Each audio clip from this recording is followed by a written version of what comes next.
Bonjour à tous, j'espère que vous allez bien. On se retrouve aujourd'hui dans cette vidéo pour finaliser le chapitre 1. Dans la vidéo précédente, on a parlé de fondements mathématiques nécessaires à la compréhension de la cryptographie, à savoir la division euclidienne, les nombres premiers, donc la décomposition en produits de facteurs premiers et la congruence modulo n. Dans cette vidéo, et avant de passer au chapitre 2, je vais vous parler de l'indicateur d'Euler.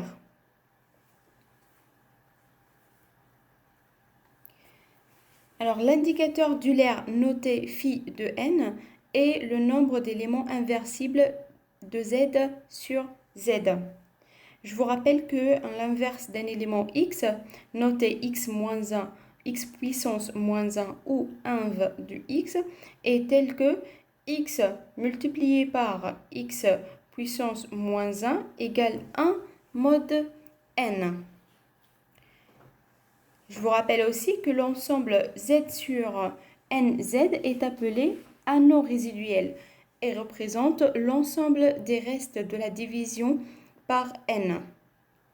C'est-à-dire z sur nz, c'est l'ensemble des éléments allant de 0 à n moins 1. Or, les éléments inversibles dont z sur nz sont les éléments premiers avec n. Alors, l'indicateur d'Euler phi de n est le nombre d'éléments premiers avec n est inférieur à n.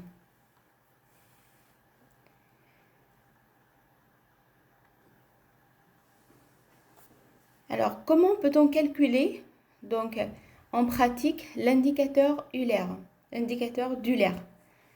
Alors, si la décomposition en produit de facteurs premiers de n s'écrit sous la forme P puissance U fois Q puissance V fois d'autres facteurs fois donc le dernier facteur R puissance W avec bien sûr P, Q jusqu'à R, ce sont les facteurs premiers. Alors, l'indicateur d'Euler phi de n égale donc P, c'est-à-dire le premier facteur premier, donc P puissance U moins 1 multiplié par P moins 1 multiplié par Q puissance V moins 1, donc le deuxième facteur, multiplié par Q moins 1, donc fois jusqu'à le dernier facteur premier, puissance W moins 1 multiplié par R moins 1. Alors, prenons des cas particuliers. Donc, si n est premier, alors phi de n égale n moins 1. Alors, si n est premier, alors son seul facteur premier, c'est lui-même. Donc, si on applique cette formule, alors on aura phi de n égale n puissance 1 moins 1, ce qui donne n puissance 0, donc est égal à 1, multiplié par n moins 1. Donc, ce qui reste, c'est n moins 1. Par exemple, phi de 5, on sait que 5 est un nombre premier, alors phi de 5 égale 4. Donc, 5 moins 1. Un autre cas particulier, si n égale à p fois q.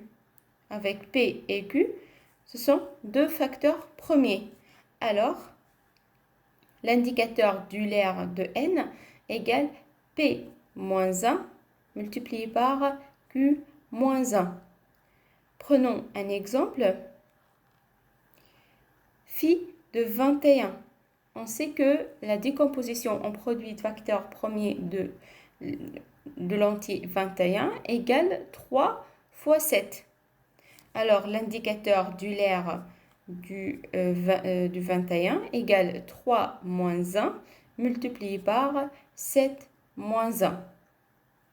c'est-à-dire 2 fois 6, donc 12.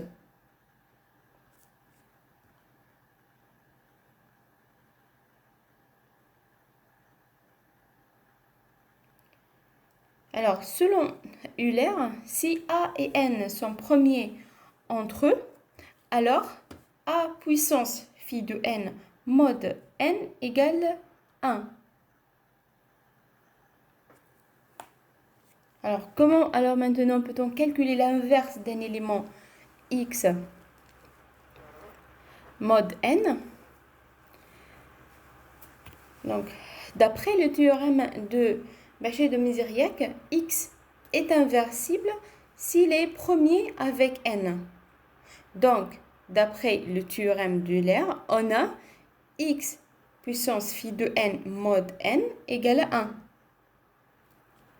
Or, x multiplié par son inverse égale 1. Alors, on peut faire l'égalité entre ces deux expressions.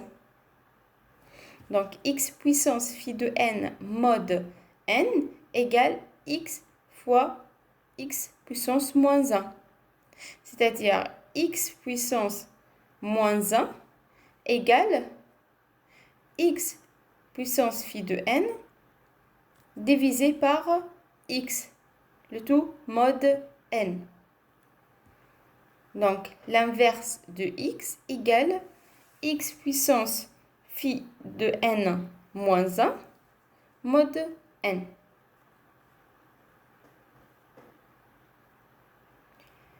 Prenons un exemple. Alors, si on veut calculer phi de 9, phi de 31, phi de 50 et phi de 32.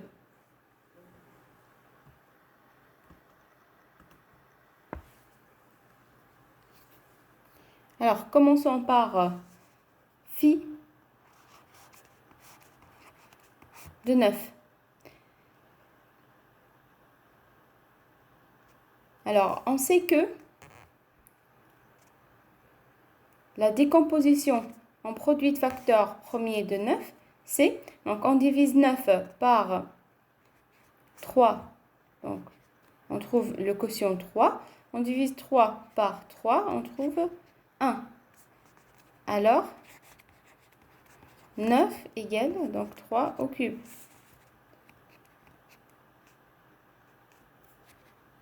Donc, phi de n égale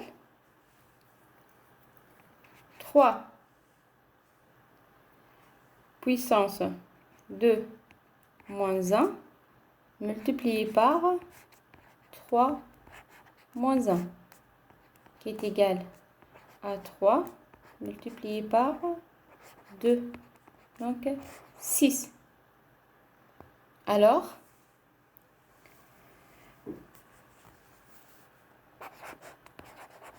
dans l'ensemble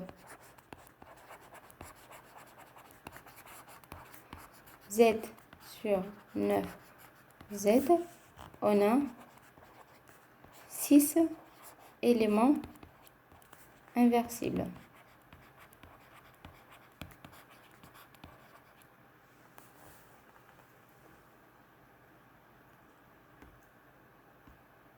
Calculons maintenant. Alors, phi de 31.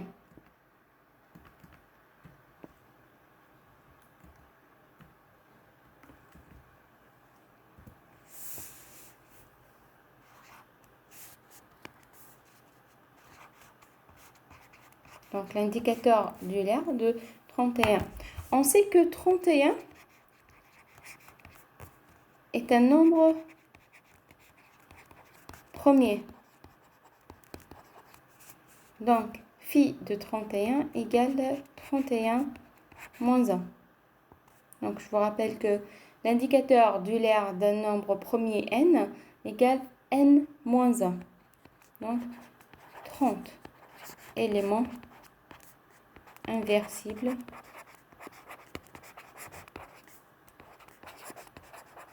dans l'ensemble z sur 31z. Maintenant pour 32. Donc, calculons l'indicateur de l'air du 32. Alors, si on décompose 32 en produit de facteur premier, on divise tout d'abord 32 par 2. Donc, le quotient est égal à 16. On peut encore diviser par 2. Le quotient est égal à 8. Encore par 2. Donc, le résultat est égal à 4. On divise par 2. On trouve 2. Et donc, la dernière division par 2. Donc, on trouve un quotient égal à 1. Alors, 32 égale 2 puissance 5. Alors, phi de 32, donc c'est 2 puissance 5 moins 1 multiplié par 2 moins 1. Donc, c'est 2 puissance 4 qui est égal à 16. C'est-à-dire, dans l'ensemble Z sur 32Z, on a 16 éléments inversibles.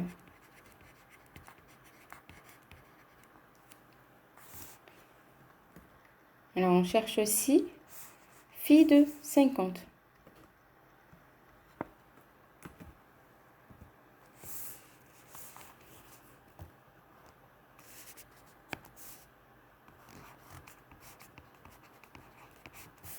Donc, toujours de la même manière, cherchons tout d'abord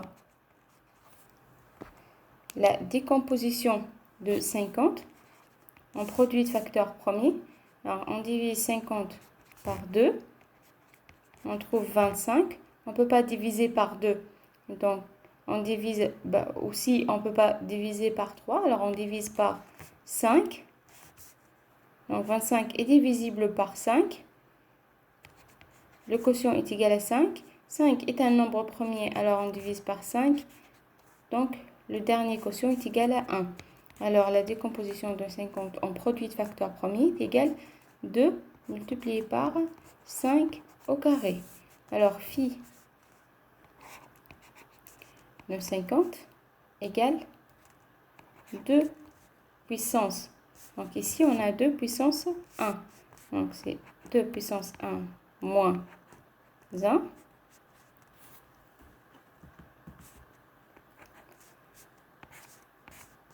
Multiplié par 2 moins 1.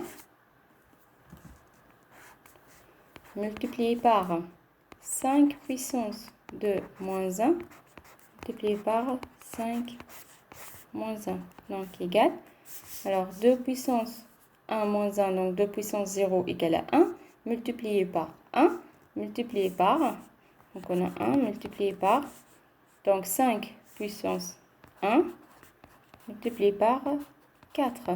Donc, c'est égal à 5 fois 4 égale 20 éléments inversibles dans Z sur 50Z.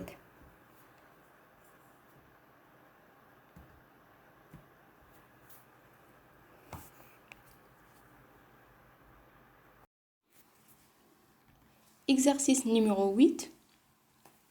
Vérifiez le théorème d'Euler avec A égale 3 et N égale 2. Alors, on a A égale 3 et N égale 2. Donc, l'objectif, c'est de vérifier le théorème d'Euler, c'est-à-dire, si A et N sont premiers entre eux, alors A puissance phi de N mod N égale à 1. Donc, est-ce que cette expression est vérifiée? On sait que 3 et 2 sont premiers entre eux. Calculons tout d'abord phi de 2. Alors, phi de 2 égale 2 moins 1, car 2 est un nombre premier. Donc, égale 1. Alors, 3 puissance 1 mod 2 égale 3 mod 2 qui est égal à 1. Car, donc si on divise 3 par 2, alors c'est 1, 1 fois 2, 2 et le reste égale 1. Alors, on a bien le théorème d'Euler vérifié.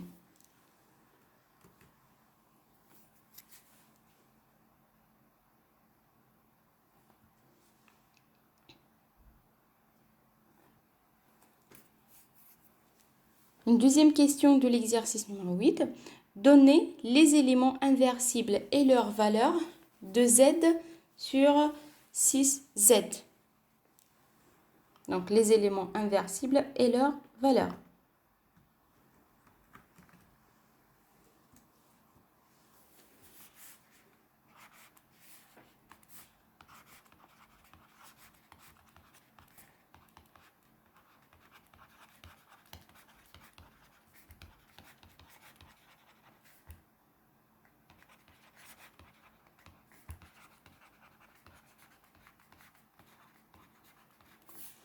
Tout d'abord, on sait que l'ensemble z sur 6z, ce sont les éléments de 0 à 5.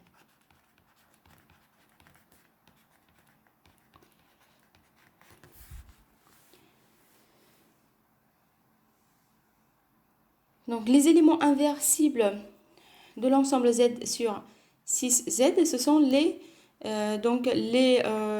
nombres premiers avec 6. Or, parmi 0, 1, 2, 3, 4, 5 et 5, les nombres premiers avec 6 sont 1 et 5. Donc, 1 et 5 sont les éléments inversibles dans... Alors, cherchons maintenant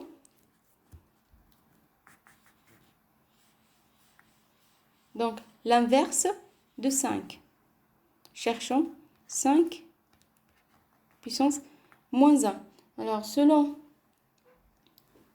donc, la méthode qu'on a vue tout à l'heure pour calculer l'inverse d'un élément, 5 puissance moins 1 égale 5 puissance phi de 6 moins 1 mode 6. Or, phi de 6, c'est-à-dire l'indicateur d'Euler de 6, égale donc le nombre d'éléments inversibles, donc égale 2. On a deux éléments inversibles. Donc, 5 puissance 2 moins 1 mode 6 qui est égal à 5 mode 6. Or, si on divise 5 par 6, donc c'est 0, 0 fois 6, 0, et donc le reste,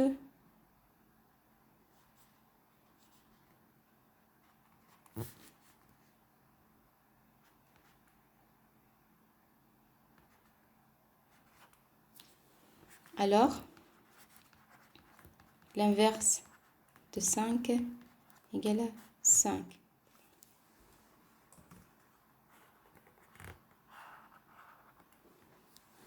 Voilà. De la même manière, on a 1, donc l'inverse de 1 égale à 1.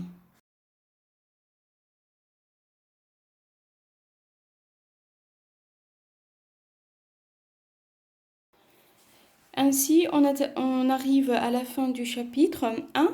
J'espère que j'étais claire. Dans la prochaine vidéo, on abordera quelques notions fondamentales de la cryptographie. Donc, je vous dis bon courage et à bientôt.